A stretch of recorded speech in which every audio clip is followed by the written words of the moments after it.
a month ago or maybe 3 weeks ago. It's called the Arizona Monster 300, a 300-mile race. Jesus Christ. So That's incredible. It's so fun to 300-mile race. That's so nuts. Yeah. I mean, you can only run for so long before eventually everything just breaks. Hello, Run Elite. It's Andrew Snow, and today we are talking about the Arizona Monster 300-mile endurance run. Now, in this video, I'm going to share what it took to get into the race, kind of how it unfolded. I'm going to talk about a little bit about training leading into the race, and then most of this video is going to be a review of the race, what it took to complete it, what the logistics were, what it was like. Let's start with a little bit about how I got into this race, because this thing's a little bit crazy. So this race opened up last summer. And you could just sign up if you were there early, but it filled up after just, I think it was about 2 weeks or so. I didn't sign up. What I did is I waited for the race to sell out, and then I got on the waiting list. Now, the reason I did that is because if you're on a waiting list, if a spot opens up and they accept you in, you get the option to accept or decline. So it gave me a little bit of a buffer to kind of just like feel this out. And I decided that this is how I wanted to do it. I'm gonna let the universe decide for me if I should get into this or not. I'm just gonna get on the waiting list. The way that this happened was I was actually at a Tony Robbins event last July in Florida. Now, if you've ever been to a Tony Robbins event, you know that it's very participatory. It's very much about leaning into the best version of your life that you can possibly create. You're not on your technology normally at these events, but at this particular event, we actually had our computers with us because we're doing a lot of planning for our lives. So I had access to my email, which I normally wouldn't. Now, Tony was on stage and he said something that was perfectly timed, as if it was like this divine thing that just like my brain just needed to hear. He's talking about opportunity in your life. And he says two things. When opportunity arises, you want to be the kind of person who not only says yes to a big opportunity in your life, but is in a position in your life where you can say yes. As soon as he said that, I got an email notification on my phone that said, "Congratulations, you've been accepted into the Arizona Monster 300. Accept or decline." And it came in at the exact moment when Tony was talking about opportunity and saying yes to opportunity. So I just took that as a sign. I wanted to be guided towards this, either into or out of it. And I took it as that's my sign to do it. So I clicked accept. Now, I have about 9 months to train before this race. So let's talk a little bit about training and preparation. The training honestly isn't that much different than a 100-mile or a 200-mile run. Now, if you're a marathoner or a middle distance runner, the training is a lot different. But if you've run 100 miles before, a 200 and a 300, the training is about the same with a couple of small differences. So here's what I did. I got myself to a couple of metrics that just kind of feel like they're baseline for me. And the metrics are about 10 miles of running every day. Some days I take a day off. Some days it's a little more, a little bit less, but about 10 miles a day on trail, single track trail, which is right outside my door, right down at the bottom of this hill here. I love it. That's kind of like metric number one. Metric number two was let's do some speed work. Once a week, I did either a tempo run or an interval run.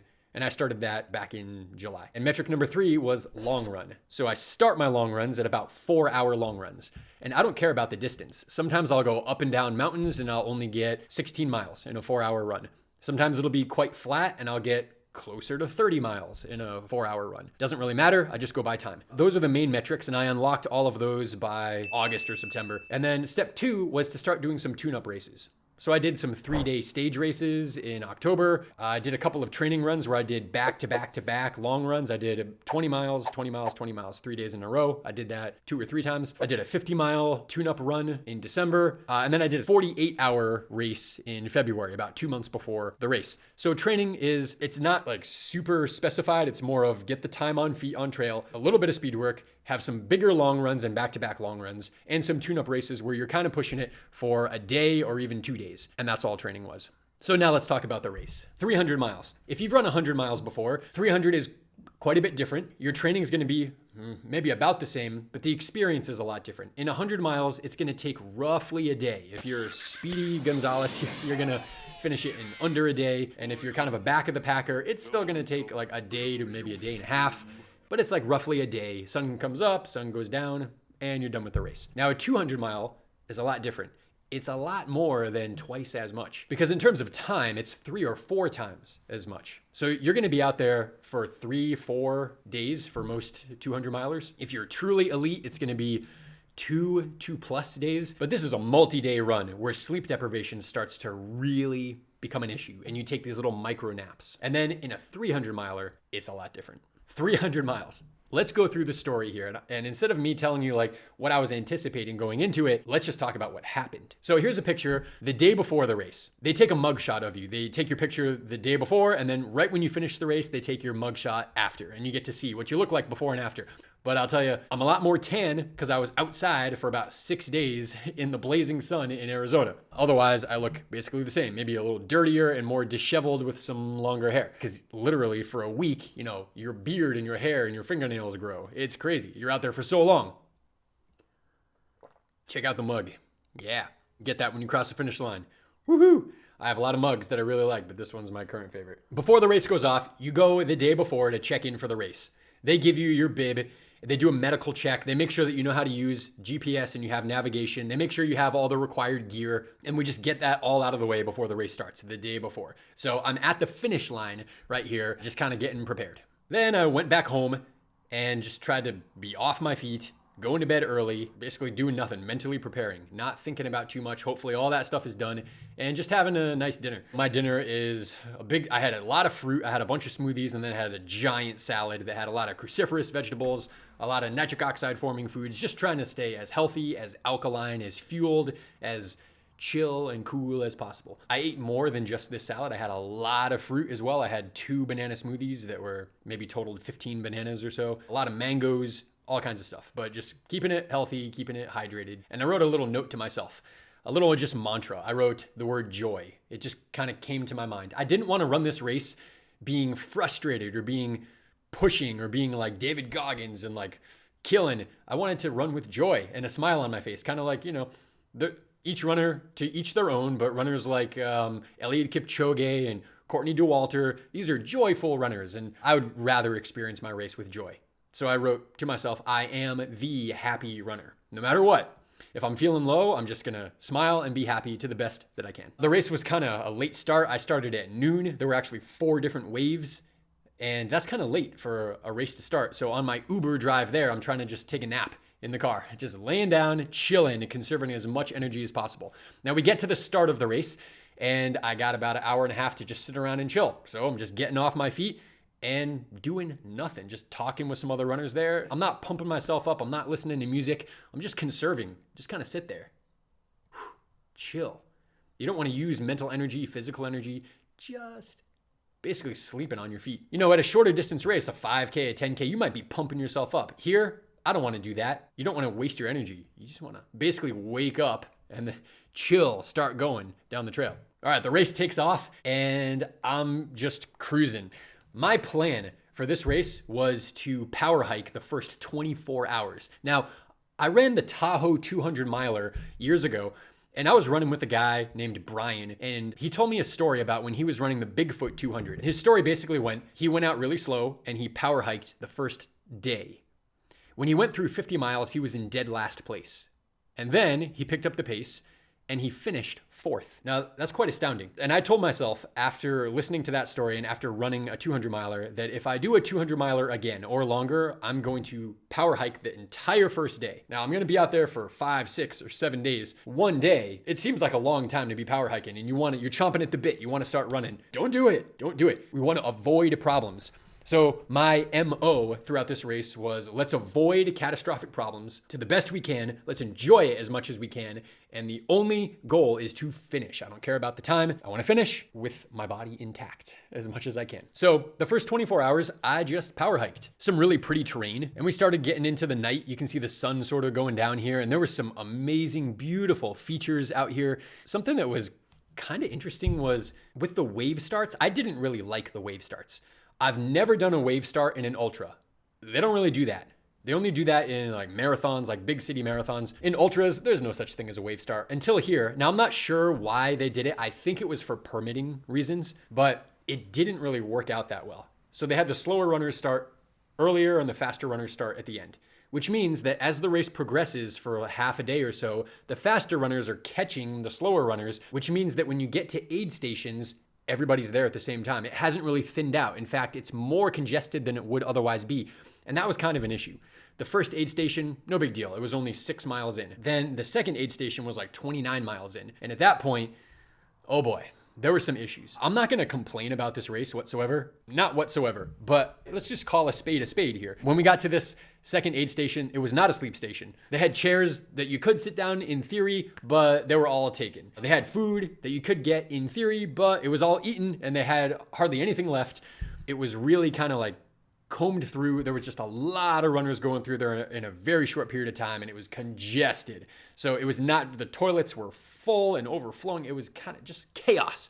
Okay. So I just kind of got out of there as soon as I could and continued on to the third aid station. By the time we get here, it's still pretty congested. So I left that aid station and I just continued on. Next aid station is at mile 45. And the sun starts going down here in this section. It's really gorgeous. I mean, look at these pictures here. Wow. Right? Just, whew.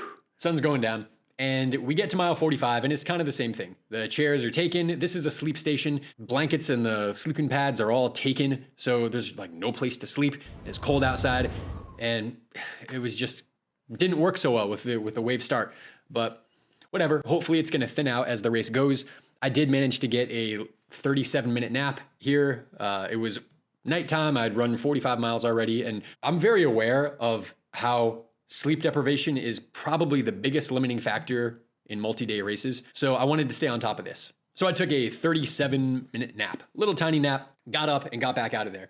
Now, I know that I've only got one more aid station to go, and then the next one after that, I'm going to be able to see my crew, which I was very excited for.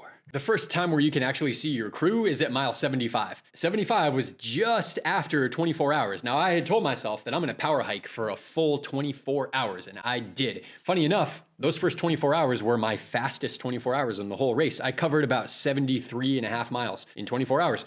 Now, the reasons are because I didn't have to sleep that much. I wasn't yet tired. And my body was pretty fresh and I could hike pretty fast. There were people who were running next to me and I was hiking at the same pace as them, especially downhill. If you can keep a 16-minute pace for this entire race, you're gonna win. That's about the pace that it took to win. And I'm hiking that pace. So it was actually pretty effective. I didn't lose out on any speed. And in fact, I think I saved my legs quite a bit by doing this. Coming into the 75-mile aid station, and I'm looking at the time that I've been going, and it's 23 hours and 59 minutes and 50 seconds. And I count down 10, 9, and I'm counting down until I can run because I really want to run. Now I get to 2, 1, and as soon as 24 hours hits, boom, I allow myself to run. I didn't run a lot. I ran about 1.5 miles or so into the aid station, and here I come. Here we are, mile 75, running into the aid station, and I was so happy to be there because I got to sit down. I got to see my lovely, amazing girlfriend who flew out to crew for me, and she was so helpful, and it was amazing. I was very happy. This was like the first leg of the race done. So if you run this race in particular, you've got 75 miles until you see your crew. You can't have pacing at this point yet even, but you at least get to see your crew, and you're kind of just out there for a full day on your own with the other runners. When I got here, there was a problem that was starting to come up. My feet started to hurt. Not because of blisters, not because of hot spots, but just the aching fatigue of being on your feet for so long. It wasn't that bad, but I did get my feet in some ice water, and it just helped a lot.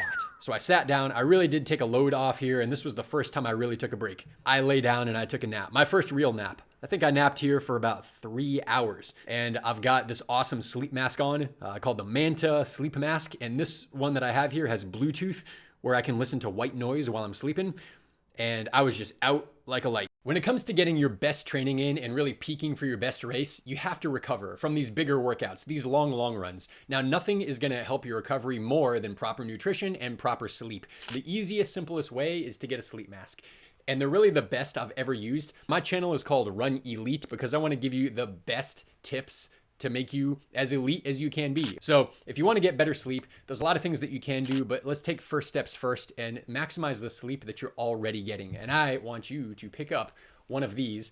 Pick up any sleep mask that you like. Skip over all the ones that aren't that good and just get one that's really good, and then you'll have it for the rest of your life. So go to mantasleep.com and then put in code RUNELITE and you'll save 10%. It's pretty awesome. Back to the video. Got a nice solid nap, and then when I woke back up, fill up my gear. I think maybe I had some coffee for the very first time and head back out on the trail. There we go, just kind of waving goodbye, and I took off running. All right, from then, I'm starting to count down what's next. What's the next big thing that's gonna happen in this race? And that is a big mountain climb that's coming up in about 30 miles or so. It's called Mount Lemmon, and we're gonna ascend 6,000 feet, some very steep terrain. And I know that that's coming up, so I'm just trying to like conserve. And in a race like this, it really is just about conserving. You're not pressing into the pace. You're not trying to catch people and pass them. You're not looking at your splits. None of that. That's going to mess you up. You're going to be out there for the better part of a week. And if you're going even a little bit too fast, it's going to give you some like muscle problems, foot problems, metabolic problems, bonking, all kinds of stuff. I'm telling you that if you haven't done a race that's more than 100 miles, the biggest thing is minimize problems, because the pace that you're going is so conservative and so slow that all you need to do is just keep that up. You don't need to go faster. You don't need to be tactical. You don't need to cut the tangents. You don't need to do any of that. It's just, if you can just keep going, you're going to do quite well. And we want to minimize having to stop because we're bonking, or stop because we're so fatigued that we're hallucinating, which does happen. And more stories on that coming up momentarily here. You want to minimize having to stop for extensive foot care that takes 20, 30 minutes again and again to tape and patch, all these things. You just want to go nice and steady.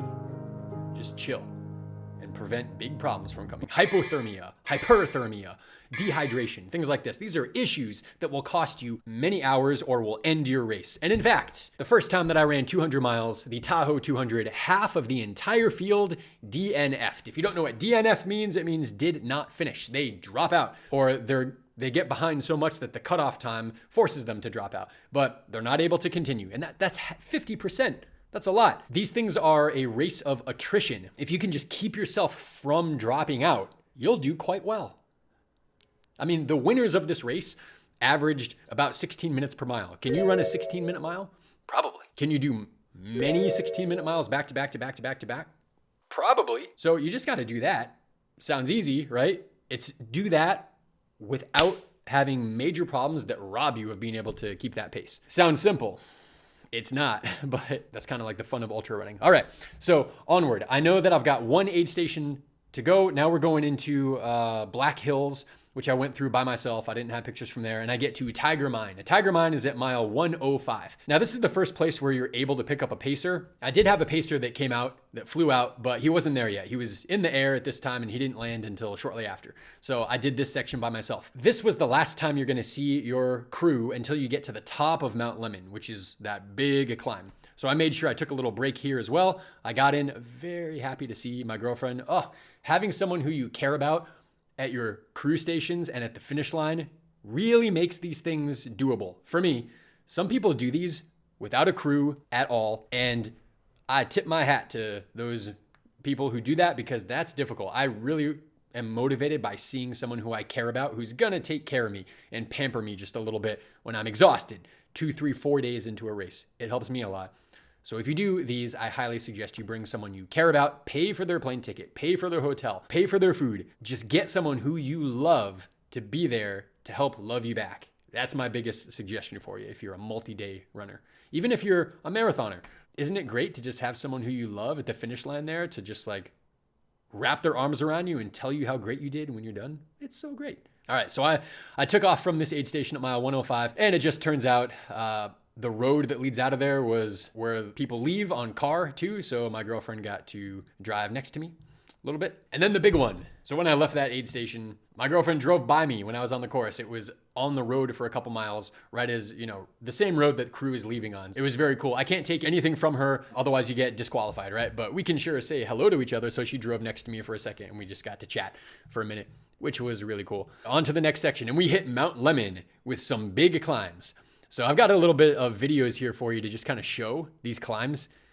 So going up Mount Lemmon was my favorite section of the entire thing. Now, it's the most difficult section, arguably. You're going very much uphill and very steep uphill, but I really liked it because my feet were hurting so much. Just getting up on my toes and going like straight uphill, I got to experience less stress on my feet and transfer some of that stress to cardiovascular. And I was very happy to do that. I had a lot of energy. I feel like at any point I could have dropped like a fast 5K. I had some problems that started to come up, which I'll get into here. But going up Mount Lemmon was the best part. Now, as I'm coming into the aid station, the sun was setting on the horizon.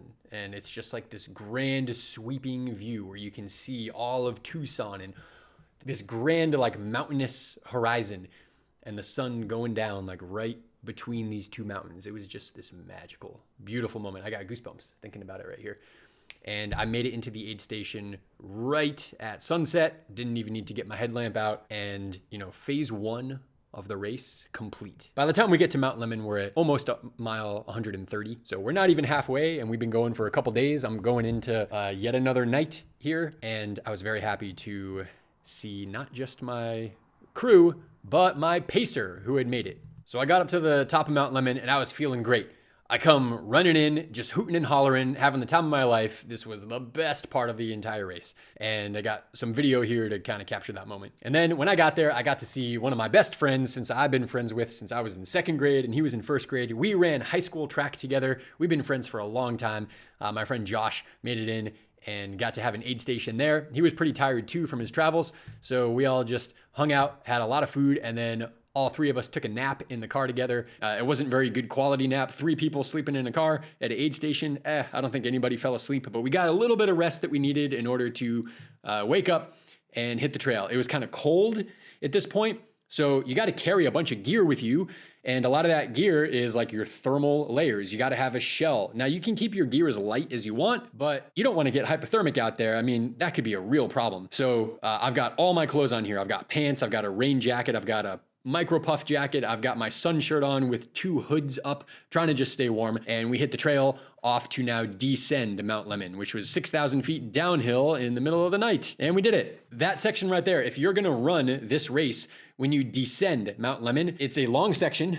You've got 17 and a half miles before you hit your next aid station, and then another 12 and a half before you hit like a real aid station. So you've got about 30 miles here. And going downhill, the terrain was like very slick. It's kind of like these big rocks that are almost like compacted sand. And so you can like slide on them. You're going downhill and the footing is not very good. And it's not flat, it's all curved, and you have a bunch of like little creek crossings, and we did it at nighttime. So it was a little bit of a treacherous section. It's not fast going, even though it's downhill. Be aware, if you do run this race, that you're gonna wanna have really good traction on your shoes. You're gonna wanna take it easy, and don't expect that you're gonna fly down this mountain, because you are not. Coming down off Mount Lemmon, we were fine, and we made it into that next aid station. And this is the last aid station before you hit civilization. You've been out in the wilderness for this entire time, and now you're going to enter into the city of Tucson, and you're going to be there for an entire day, my friend, where you're going to transition and run on the road for about 48 miles. So we get to our last aid station before getting into the city, and oh boy, was it starting to get hot. So this next section was like really difficult because I started running out of water and being kind of concerned about, are we going to make it healthfully? Getting into this last section here, it was, sun came up, it was starting to get hot, and we were running out of water. It was gonna be an issue. Super hot in the desert. We're 145 miles in already, and I didn't bring enough water. It was stupid. I thought that this section was shorter than it was. Turns out it was like 4 miles longer than I thought. It doesn't sound like that much, but we're going really slow here, so that's like an extra hour plus that we're out there, like hour and a half even. And then just amazing, like the hand of God came down and gave us exactly what we needed. We're still a couple miles away from the aid station, and we came across, there was a park ranger there who was doing some maintenance, and there was a fountain with water, which was exactly what we needed. So we stopped there for a good 5 minutes. We sat down and chugged a bunch of this water and cooled ourselves down and washed our face and just enjoyed the gift that was free, extra, cool, clean water on the course. It's funny how you think that you're gonna be in a real problem, and there's only one thing that could save you, and it doesn't seem like you have access to that thing. And then the exact thing that you need, exactly when you need it, shows up. And I can't explain that, but I know that it happens time and time again. There's another section later on in the race where I actually stupidly left my jacket behind. Stupid. It was a hot part of the day. I took it out so I could fill up water, and I just forgot to put it back in. And I'm running down the trail. I forgot my stinking jacket. What am I gonna do? And the guy who I was running with at that time just so happened to know who the aid station captain was and have his phone number and gave it to me. And I was able to call the aid station captain and have him take my jacket and send it ahead for me so I could get it later. Who would have thought? I lost my jacket in the middle of this race, which is a problem. And then exactly what I needed was just delivered exactly when I needed it. What a beautiful thing. I can't explain that. It just happens. Now, going through that section there leading into Tucson was quite nice. It was pretty. We were just hot. So I'm wearing this shirt here, not because I'm cold, but to keep the sun off of me, because you're going to get sunburned out there, baby. I didn't get sunburned except my legs because I was wearing shorts the whole time. The rest of me didn't because I wore this shirt with a hood the whole time. My lips got really chapped and started bleeding. My nose started bleeding because it's just dry and it's hot. So you do need to be very careful. If you're out in the desert for 4, 5, 6, 7 days, you're going to have sun problems if you don't cover up and wear SPF lip balm. You got to do that. Must. Now in a 100-miler in the desert, you can get away without that. You probably shouldn't, but you could maybe get away with it. But I was out there for 6 days and I would have been roasted like a potato chip if I didn't have a sun shirt on. So you need sun protection. We had a great time just kind of finishing up this section here. You can see just how pretty it was. Now we're off of the mountain. We went up the mountain, down the mountain. This was a flat-ish section, which was a nice reprieve. Very happy to just have a flat section here. And then one of my favorite spots. So we made it into Tucson, Arizona. Now you're not allowed to get off of the course during these races. If you do, you get disqualified. If you get in a vehicle and you travel off the course, even if it's to just go get some aid of some sort and come back, you can't do that. But when you made it to Tucson at these 2 aid stations, you're allowed to get in a car and go do whatever you want as long as you come back and pick up the course from where you left off. So I had an Airbnb that I was staying at that was right on the course, and I knew that that was coming up in 2 aid stations. So I hit Tucson. Now, if you're running this race, when you get to this point, you're going to hit a very long, extraordinarily long, multiple sections where you're on the road. Some of it's cool, some of it's not. Let's go over some of that. First thing that I did was I got to run the next section with Tracy, which was awesome. It's on a bike path that just goes on and on and on. We did an 18-mile section together, and we got to have the sun go down and do most of it at nighttime together. Now, the section at nighttime, when I was there, was a little bit sketchy. You're going through a part of town that there's a bunch of homeless people camped out. I heard stories about people like getting kind of violent and running after people with croquet mallets. We had a detour due to a closed section that went through kind of a sketchy area of town. I didn't have any problems, but a lot of people said that they felt really unsafe. In the daytime, you're probably fine. At nighttime, maybe travel in pairs. The race director can't really do much about this except maybe have some police out there. But what are you going to do? Have police for 48 miles on this section? It's not really doable. So just be aware of that. So I finished that section with Tracy and I got to go back home, and I went back to my Airbnb and I got to take a shower and sleep in a bed. And I think I took about 4 hours, the biggest aid station I'm going to take in the entire course. Now, we're just over halfway. At this point, I'm at 176 miles in by the time I went to my Airbnb. So a little over halfway, 4 o'clock in the morning, hit the trail again by myself on this greenway. And I had another 18-mile section by myself, but I felt great. So the sun came up and I started running. Now I'm doing a lot of power hiking. There's running and there's power hiking, but it's mostly fast power hiking. And you run for a half mile, a mile, maybe a couple miles, and then you power hike and you run again and you power hike. But you're not really running for like giant 100-mile sections of this thing, not even close. But on this morning, I was on this greenway and my feet were hurting quite a bit. And I decided that I'm just going to run. So I did. I ran for multiple miles. I really picked up the pace. I felt awesome. I got some video of that. I sent some videos to people who were supporting me and sending me lots of encouraging messages. I just wanted to connect with them and enjoy this moment. So I did. I ran and I ran. And now the problems started to happen. I got to the end of this section here. So we're coming up on the Valencia. Now, Valencia was a really cool aid station. We're at mile 199 point something. Just shy of a really big milestone, hitting 200 miles. And I got there and I noticed there's a runner who's really good. His name is Mike. I don't know how to say his last name. Groenwegen, something like that. Mike Groenwegen. I had run Tahoe with him and he podiumed there. This guy's a good runner. And he was there at the aid station helping, make food for runners. And I'm like, this guy finished already? It turns out he dropped. A lot of really top runners at this race, they dropped between mile 100 and 150. Due to knee issues and all sorts of things. This race is like not for the faint of heart. It will beat you up, especially if you're pushing it and really going for a podium or a win here. You're kind of gambling and hoping that things don't blow up. Well, it blew up for him and he decided to drop out, but come back and volunteer at aid station, which was really cool. This aid station was one of the best ones. The volunteers at all these aid stations were just top notch, amazing. They did a great job taking care of you, taking care of your feet, giving you food, being nice to you. I just appreciate all of you so much.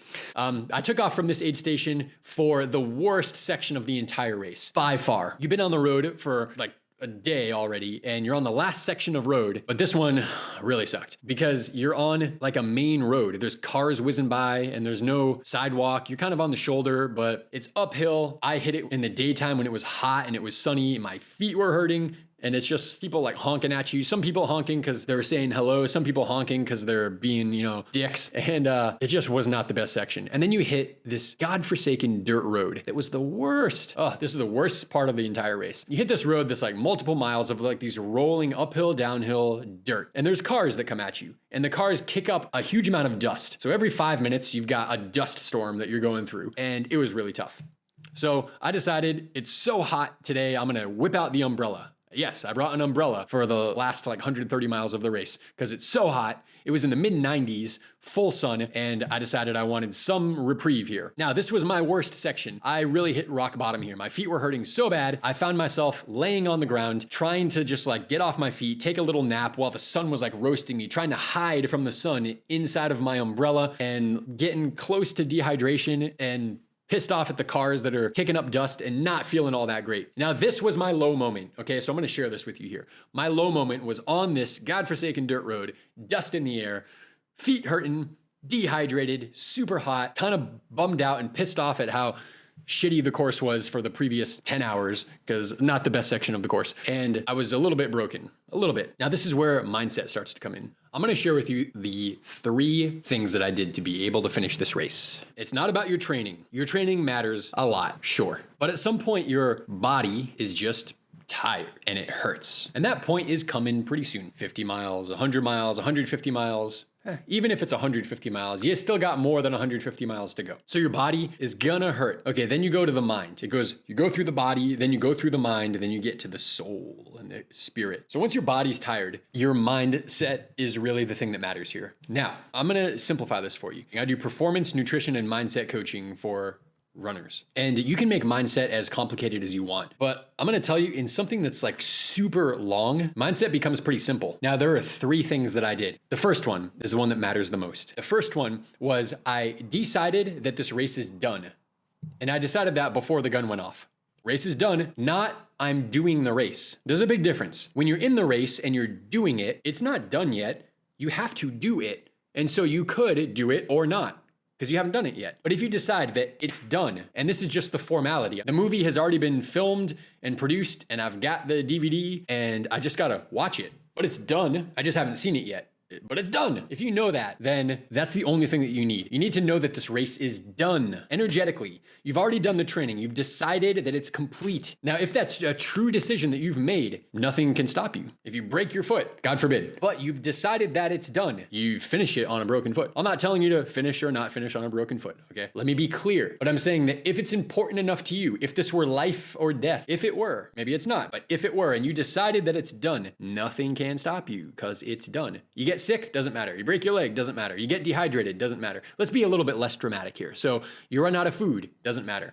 You bonk, doesn't matter. You just keep going. You just keep going, keep going, keep going. Number 2 is that anytime a thought started to come up, knock on the door of the side of my psyche, I'm not going to talk about it here. So this might piss you off a little bit because I'm not going to say what it is because I refuse to, even after the race. But sometimes you question your ability to be able to keep going. Things get difficult. Nutrition, sleep, feet, pain, exhaustion, emotion, they will try you. When those knock at the door, and when I say knock at the door, it's like you're going along on your race this way. And then there's a knock at the door.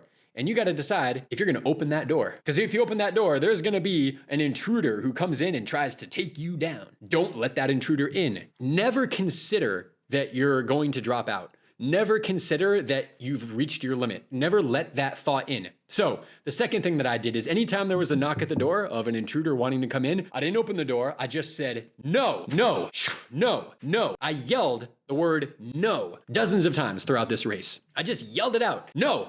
Sometimes once was all it took. No. Keep going. Yeah, my feet hurt. My feet hurt a lot. I can barely stand on them and I've got 150 miles to go. What am I gonna do? I can't stand on them. How am I gonna run another 150 miles? No, go, no, go. I sit down and try to relieve the pain from my feet and it seems like, that helps. But if I sit here, I'm not making progress. And I know the race is done because I've already decided, remember rule number 1. So naturally, I must keep running. If you sit there, you don't make progress and you can't finish. So you can't do that. You have to get on your feet, even though they hurt, and keep going. So you see how these wind into each other. First one, make a decision that it's done. Second one, anytime there's a knock on the door of something that is going to intrude to try to take you down, you say no, and you just keep going. I say it out loud. I hit my chest. I yell, no. We go that way. Okay, number 3 was something that my girlfriend shared with me right before the race, and it was really useful. And that was to have the idea that you've just started. So when you're about to start your race that's really long, be it 300 miles, 200, 100, marathon, whatever it is, you can say to yourself, we're about to start. Now, when you're about to start, you haven't exhausted your energy yet. Even if you're about to start a marathon and you're kind of tired because you didn't get that much sleep, you're still at the best position you're going to be at all day because you haven't started yet. So I've just started is a great way to trick your brain into believing that you can't be done. You've just started. Let's at least make it a little bit. So I kept telling myself on this section here where I'm at 220 miles in, okay, let's get started. Okay, now that I'm warmed up, it's about time to get started on this 300 miler. Okay, that was a rough day or two. Now that I'm ready to go and I've learned some lessons, let's get started on the big one. Here we go. I just kept saying this again. Let's begin. Let's get started. And it really takes your brain and makes it seem like instead of I've gone 150 miles, I got 150 to go.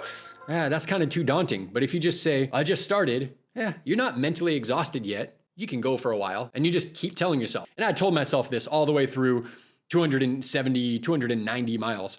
I just started.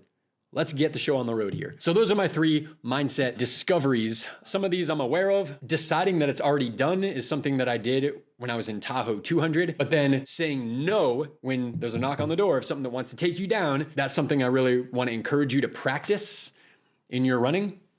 And then a new one for me was the idea of we've just started. Even if you're 99% of the way through, onward.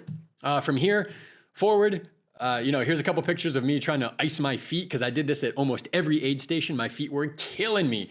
And I got them into a bucket of ice water and soaked them for like 10 minutes every aid station. And it's the only thing that got me to complete this race because my feet were just, oh God. My feet still hate me. A week later, my feet have like bad dreams about running.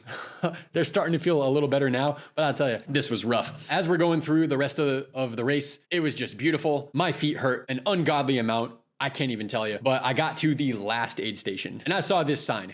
So we're coming from the right and it says to Casablanca. So I had just went to Casablanca aid station. This was the best aid station and it was leading into the culmination of everything here. All right, got into this aid station and promptly sat my butt down. Now, this is the last time I was gonna see my girlfriend. She had to leave before I hit the finish. So I was very happy to see her. I spent a good amount of time here, maybe 45 minutes at this aid station. I got off my feet, I put my feet up and I ate a lot of food, hung out with my friend, my pacer, Josh. He was done. He had just done a 64-mile section. Thank you so much, Josh, for helping me get through that section. But it was blisteringly hot at this point, and we decided I'm going to do this last section on my own. Hey, fun little story here. Before coming into this section here was like 21 and a half miles, and it was really stinking hot outside. There was a lady who I ran into halfway through this 18-mile section, and she was going the other way, back the way we came. Now, she said, I ran out of water. I'm dehydrated. I called medical, and they told me to come back. Now, it was interesting because you're halfway, so just keep going to the next aid station. But they told her to go back the way she came because it was downhill. It was going to be better. So I asked her a couple of things. I said, look, you've already decided that you're DNFing right now. Do me a favor. Don't decide that. Make it back to that aid station, get your water, and then decide if you're going to quit or not. But not until you get there and then chug a bunch of water and feel better. And then you have enough time before the cutoff that you might want to come back out and do this again. Don't give up. Now, she was a little bit delirious because she was dehydrated a bit. And what she heard me say, I think, was, don't go back, turn around and go this way. I didn't say that, but that's what she heard. I asked her a question. I said, do you believe that you can make it to the next aid station? Now, I wasn't giving her like mindset coaching. I'm not a coach out there. I'm running. I was asking her, do you believe that you can make it without dying? But what she heard me say was, do you believe that you can make it without dying? She said, okay, I hear you. Fine. I'm going to keep going. And she pulled over and she called medical. And I said, all right, good luck. See you there. Because like, I'm not going to hang out like onward, right? We're out in the desert. Like, I don't want to get dehydrated either. I'll see you there. You'll be fine. So kept going. And then a couple miles later, I could look back and see on a mountain ridge. I could see that she was coming. and made it into the next aid station. And about half an hour after getting into that aid station, I see her come in and she chugs a bunch of water. She made it. I was very, very happy for her, very proud of her for like not turning around, not giving up. I told her when we were out there, I said, you've already decided you're going to DNF and I'm not going to let you. It's not that I'm going to force her to keep going. It's just I didn't want her to decide that she's done until she had gotten to an aid station, rehydrated, taken a break for a couple hours, and then decide if you're done or not. But don't decide now. Just get the aid that you need. So she decided to keep going, not turn around, keep going. She made it in here. And right as I was leaving this aid station, she went in to go take a nap in like the tent that was there. And I went in and I found her and I tapped her on the shoulder and she woke up. I didn't wake her from her sleep. She just went in there, right? She just went in, closed her eyes. I tapped her on the shoulder. She opened her eyes and I said to her, put my hand on her shoulder. And I looked her in the eyes and I said, I'm so proud of you. Great job. And she smiled and she said, thank you. And she made it. I don't know if she finished or not, but I know that she made it to that aid station. Now, this lady was badass. She was in a world of problems and pain and she picked herself up by her bootstraps and she made it. All right. Coming into the last aid station here. My friend, my pacer, Josh, he was done at this point. It was a tough section. It was 21 and a half miles. It was repetitive back and forth on these switchbacks. And it was really rough. And we pushed the pace because I was trying to get in before my girlfriend had to leave. I really wanted to see her. And we had like T-minus an hour and a half before she had to leave. So I was pushing the pace. We got in and we were both just toast. So we ate. I had an entire pint of oat-based ice cream, a whole pint, plus a bunch of other food. I really took a break. I needed it. And then the best medical volunteers ever. This lady here, I don't remember her name. I'm sorry. But if you're watching this, thank you. You were so good to me. You deserve a Christmas present. This lady here took a scraper and scraped my feet and really helped move the blood and the lymph out of there while I was drinking smoothies. And then another lady came in and double teamed my feet. And I had one volunteer working on scraping one foot while the other one massaged my other foot. And I was getting pampered here like I'm some Olympian or something like that. That's how good the volunteers are. They will treat you like royalty. I love it. They're the best volunteers ever at destination trail races. They're the best volunteers. Thank you. Eventually, I got my butt up and said goodbye to my crew and head out. I was looking happy here, and I head back out onto the trail. I had a little video of me taking off on the trail. Okay, now, last section. Here's how the race ended. It was a 15-mile section. It was blazing hot. There was nobody out there. Nobody in front of me, nobody behind me, by myself. Now, the first 5 miles were okay before my feet started to hurt ungodly amount again, and I was just screaming and yelling and hooting and hollering because like I'm trying to get myself to just keep moving forward. I'm getting close to the end, but it hurts so much. And I had my moment. I had a really great moment. I had a moment where tears came to my eyes. And I had the thought that I can do anything. Now, have you ever had that where you run a race and you perform faster or longer than you ever have before? And you just get the feeling that, holy cow, that was really hard. And I did it. I really questioned if I could do it, but I did. I did it.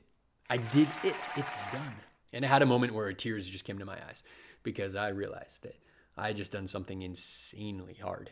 I had just run 300 miles. It's 305 miles, and I'm at I got 7 miles to go. So it's not done yet. It ain't over till the fat lady sings, but it's mostly done. And I had that moment. And then I still had a world of suffering ahead of me for a couple more hours, just suffering with my feet. And then the best moment, one of the best moments, coming down off the mountain towards the finish line where you hit a road and you run towards the finish line. It was difficult. Nothing about this race was easy.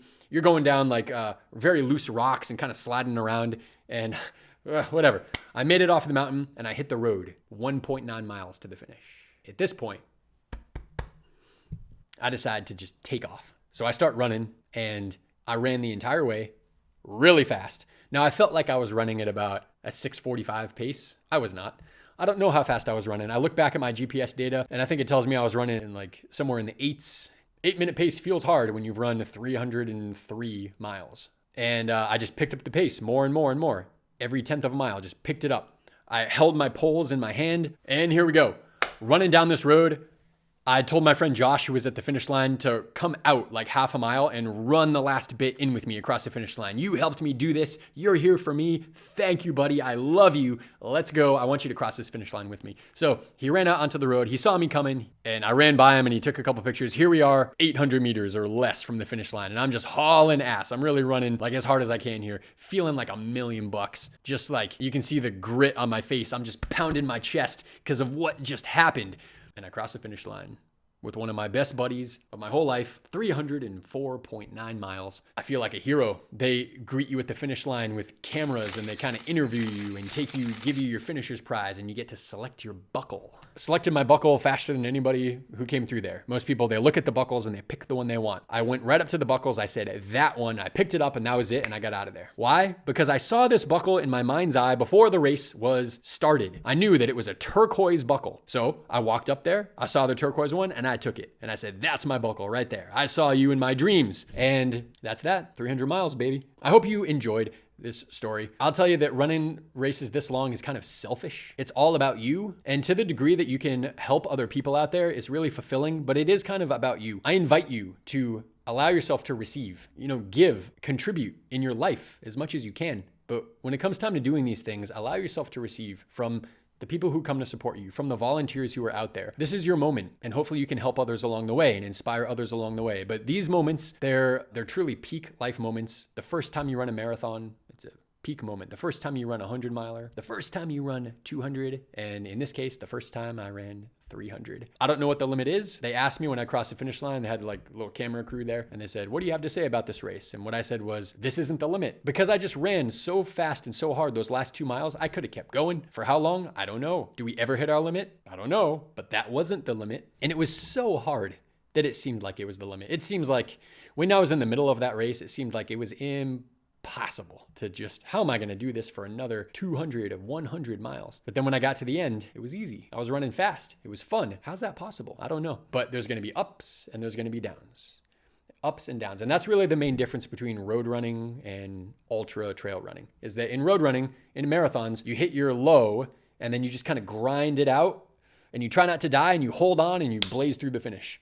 In ultras, you hit your low and then you just keep going for an hour or 10 hours or 20 hours or 50 hours. And eventually you get to this elated high again before you inevitably go down and crash and life sucks again. For how long? Don't know. But if you keep going, it might take days, you get back up to this high. You have this roller coaster that you don't really get in shorter distances. When you're running for 100 or multiple days, no matter how low the low gets, it will get better if you just keep going, even when it seems like it can't. And that's why I do this. Those moments of elation, those high moments that come on the back end of a low moment, they feel so empowering. I hope you